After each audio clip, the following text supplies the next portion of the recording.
Hey OVV, I just want to take a second to connect with you. I've had a couple of phone conversations and email where some of you have expressed kind of a desire to go a little bit deeper into the text than it's possible for us to do with OVV online Sunday streaming. Just cutting sermon time shorter and trying to fit it into a video format that's not going to be too long and too boring. There's just material that just can't get into, and there's some real beauty in the text that just ends up on the cutting room floor essentially. So I thought I'd just take a moment to just try to bring some of those to you. Maybe it'll be something that'll be nourishing and helpful, and if it's not, then that's fine too. But I just thought I'd give this a little bit of a whirl.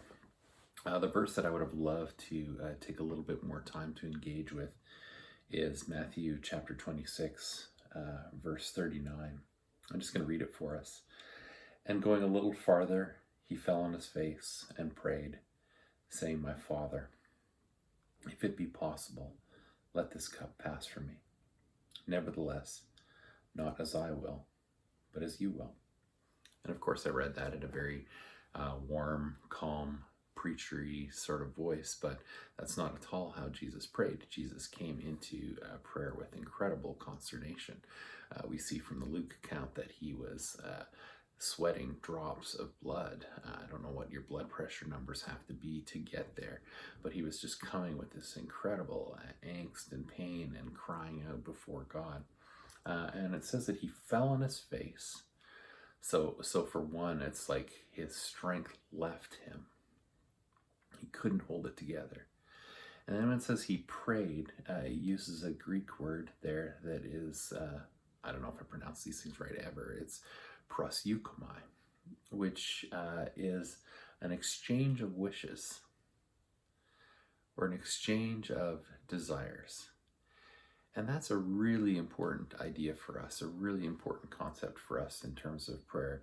The prayer is not meant to be a one-way thing. And I think some of us who've been in the Christian world for a long time know this, but it is meant to be us bringing our wishes, our desires, our passions, our longings, our will before God, and having a posture of being willing to listen to His wishes and desires for us.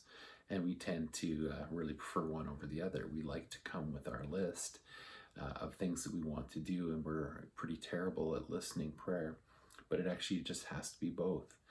We could be in a place when some of us are in a super spiritual place, we're like, "Lord, I'm not even going to ask you for what I want. I just want to hear your will. Lord, if you could send me an email, that would be fantastic, and I'll just do what you say." But prayer is just not meant to be that. Prayer is meant to be a relational thing, an exchange, a back and forth, an exchange of our wishes and a receiving of His. And that's certainly what Jesus models in the text here when He says, "If it be possible, let this cup pass from me. Nevertheless, not as I will, but you will." He's giving His desire, and He's receiving God's desire. And that exchange is so important. When He says, "Let this cup pass from me," that's the key to us understanding why so much pain and why so much consternation and why He didn't want this. It wasn't just Him enduring the cross. Like, that's hard enough, enduring the pain of nails driven through His hands and a crown of thorns shoved into His head and experiencing death. For God to experience death, like, how crazy is that He was willing to do it? When He says, "Let this cup pass from me," what we're actually seeing is Him aware that He is about to drink deep the cup of God's wrath for humanity.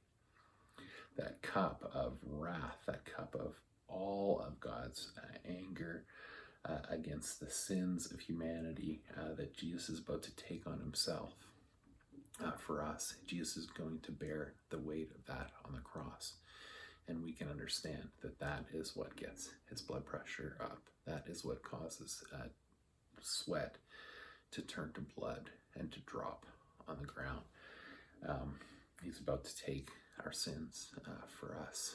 And that's about to be a very, very costly thing for Him. So he comes to God with that, knowing of that cost, knowing of that pain, and he comes and expresses it honestly to God and says, hey, if it's possible, let this pass from me. Which is crazy, because all of a sudden Jesus is praying like an Arminian.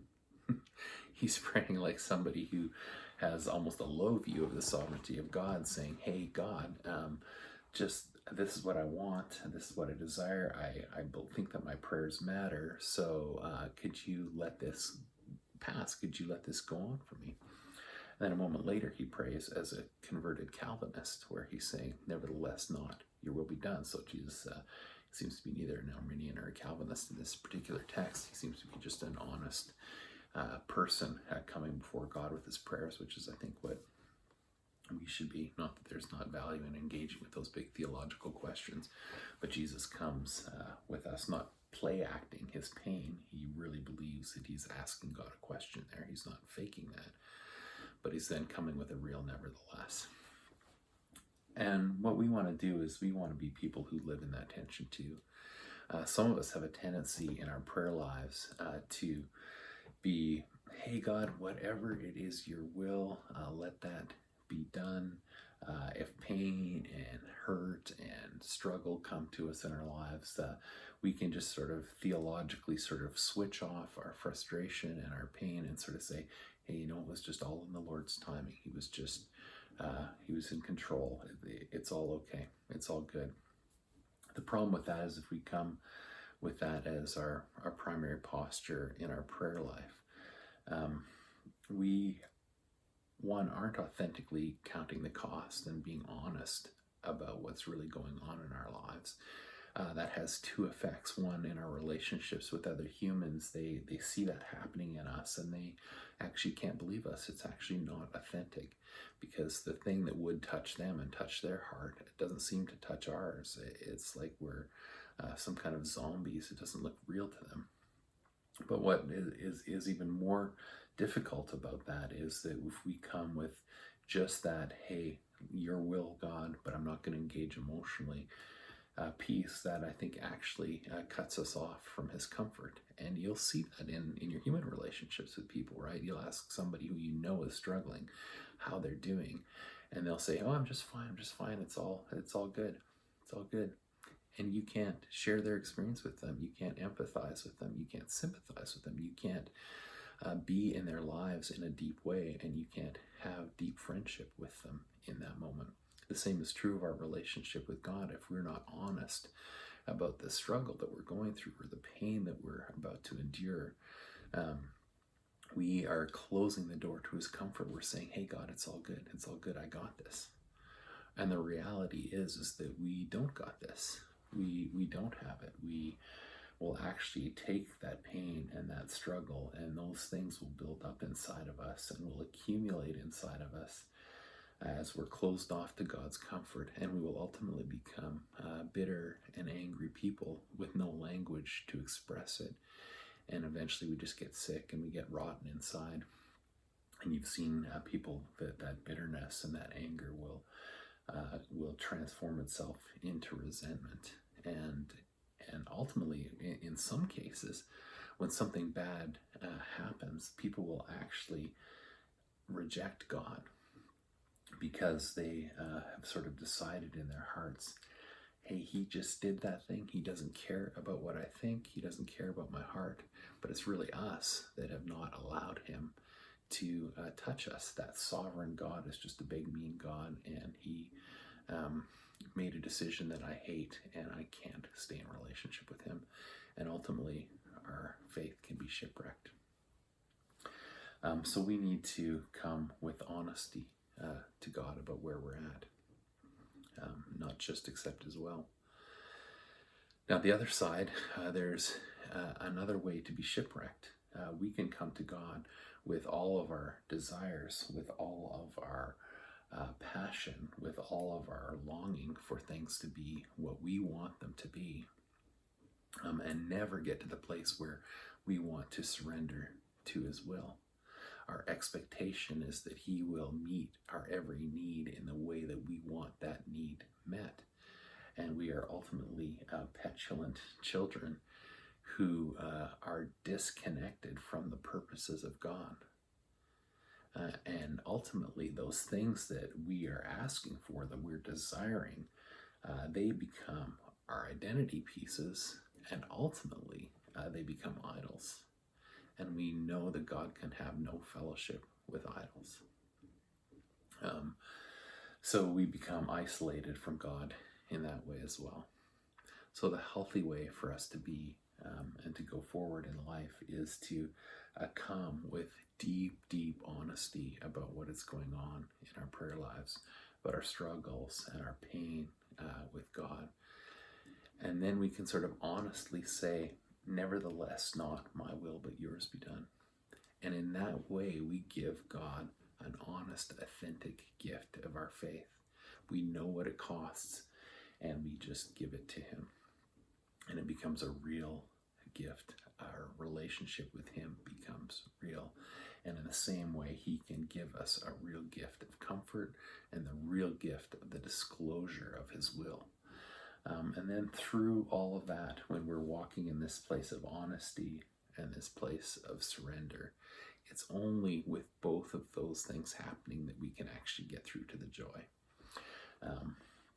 We can get through to the end of the story, where we can say at the end and put our feet up and sit there in the presence of God and say, God, we walked through this thing that you called me to together.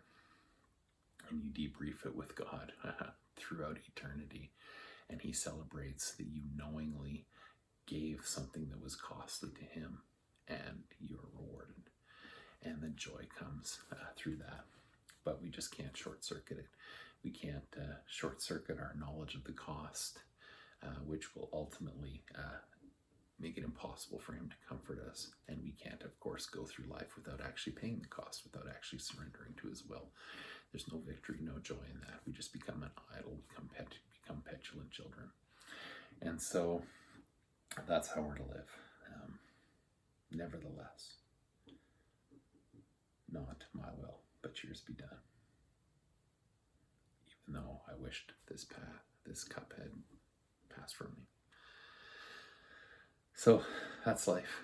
Hopefully that is helpful for us. Look at the little text there.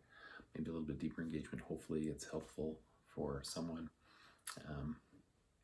God bless you. Love you all. Hope you have a great day.